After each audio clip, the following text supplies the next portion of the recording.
चलिए आज का हम लोग का टॉपिक है भ्रूणपोष। भ्रूणपोष को अंग्रेजी में क्या कहते हैं? एंडोस्पर्म। ठीक है। कल आप लोगों ने फर्टिलाइजेशन पढ़ा था, तो फर्टिलाइजेशन में पढ़ा था डबल फर्टिलाइजेशन। तो डबल फर्टिलाइजेशन से क्या बना था? एंडोस्पर्म बना। तो मैंने यहाँ लिखा है कि यह द्विनिषेचन डबल फर्टिलाइजेशन की क्रिया के फलस्वरूप बनता है जब द्वितीयक केंद्रक, देखिए बीच में जो है ये 2n है, इसको बोलते हैं द्वितीयक केंद्रक। जब द्वितीयक केंद्रक और एक मेल गैमेट, देखिए यहाँ फिगर में एक मेल गैमेट जिसको बोलते हैं दूसरा मेल गैमेट, जब ये दोनों आपस में फ्यूजन करते हैं तो इस फ्यूजन को क्या कहते हैं? बोलिए जल्दी। जब ये दोनों फ्यूज होते हैं तो इसी को क्या बोलते हैं? त्रिसंलयन। त्रिसंलयन को अंग्रेजी में क्या बोलते हैं? Triple fusion. जब ट्रिपल फ्यूजन होता है तो क्या बना? एंडोस्पर्म। इसी को हम पेन भी कर सकते हैं। क्या कहेंगे? पेन का। मैंने बताया था कि एंडोस्पर्म का काम क्या होता है। यह जो एम्ब्रियो बनता है उसको भोजन प्रोवाइड करता है। ठीक है। तो टाइप्स ऑफ एंडोस्पर्म अगर देखें तो एंडोस्पर्म 3 प्रकार का होता है। एक को बोलते हैं न्यूक्लियर एंडोस्पर्म, दूसरे को बोलते हैं सेलुलर एंडोस्पर्म और तीसरे को बोलते हैं फिलोबियल। ये दोनों के बीच का होता है, इसीलिए इसको हम माध्यमिक भी कहते हैं।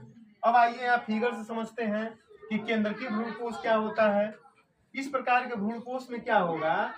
कोशिका तो से सिंगल रहेगा, लेकिन केवल न्यूक्लियस में डिवीजन होगा। न्यूक्लियस 1 से 2 होगा, 2 से 4 होगा, 4 से 8 होगा, 8 से 16, 32, 64। इस तरह से देख रहे हैं न्यूक्लियस में बार बार डिवीजन होगा। तो इस प्रकार के भ्रूणकोष में केंद्रक स्वतंत्र रूप से बार बार विभाजित होता है। ठीक है। तो इसको क्या बोलते हैं? केंद्रकीय भ्रूणकोष बोलते हैं। और इसका सबसे बढ़िया एग्जाम्पल क्या होगा? कैप्सुला और कोकोनट। और याद रखिएगा जितने डाइकाट प्लांट होते हैं उन सब में भी यही पाया जाता है, केंद्रकीय भ्रूणकोष पाया जाता है। और इसका सबसे बढ़िया एग्जाम्पल जो डेली आप लोग यूज करते हैं, नारियल का पानी। जो नारियल का पानी है वो लिक्विड एंडोस्पर्म है। ठीक है। दूसरा है कोशिकीय भ्रूणकोष में क्या होता है? आप देखिए ये एंडोस्पर्म है, इसमें डिवीजन होगा। जैसे डिवीजन हुआ 1 से 2 केंद्रक बना, तो केंद्रक के बनने के साथ उसमें पार्टीशन भी हो गया। जैसे ही पार्टीशन होगा तो 2 सेल हो गया। पुनः केंद्रक का डिवीजन हुआ, 2 से 4 बना, सब में अलग अलग पार्टीशन हो गया। तो जब पार्टीशन भी हो और केंद्रक भी डिवाइड हो तब इसको हम क्या बोलेंगे? कोशिकीय भ्रूणकोष कहेंगे। और गैमोपेटली जो क्लास है उसमें पाया जाता है। ठीक है। और इसका सबसे बढ़िया एग्जाम्पल है एडोक्सा, और दूसरा एग्जाम्पल तो आपको भूलेगा ही नहीं, जिसको क्या बोलने हैं?